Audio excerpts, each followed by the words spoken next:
Gawin niya. Of course, the kids will stay with Michelle. Oh yes, lagi naman ako naniniwala na ang lugar ng mga bata ay sa nanay. Especially with a mom like Michelle. You know, she is just perfect. She's hands-on. She's a wonderful mom.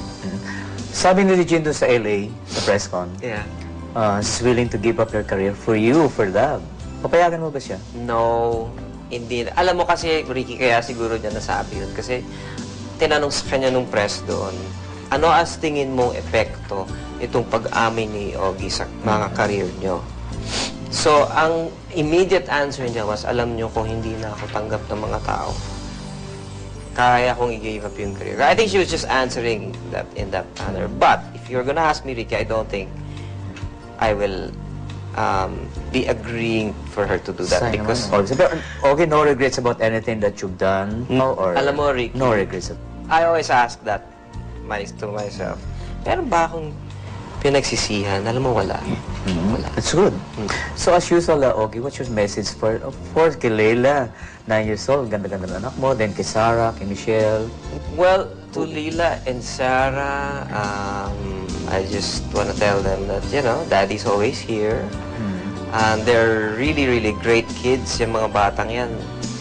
Matatalino. Smart yan, no?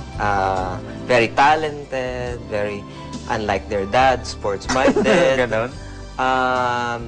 Ang wish ko lang siguro, one day, ma-appreciate din nila kung gaano sila ka-lucky. To Michelle, Who's your friend? well, I want to thank her because she has, wow, hindi ko siguro madadaanan to ng tama kung hindi dahil sa kanya. She's an awesome,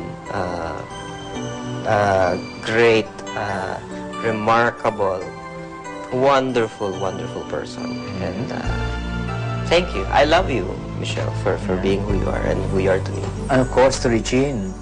Well, to Regine, thank you also. You know, this has, yung mga pinagdaanan namin was very hard also, Ricky. You know, I'm hiding all the time but I did this for you.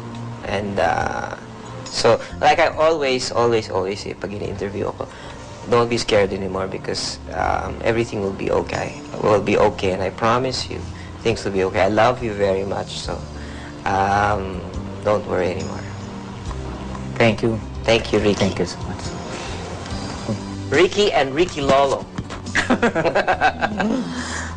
Juday and Jolens, as how they are fondly called in the showbiz world.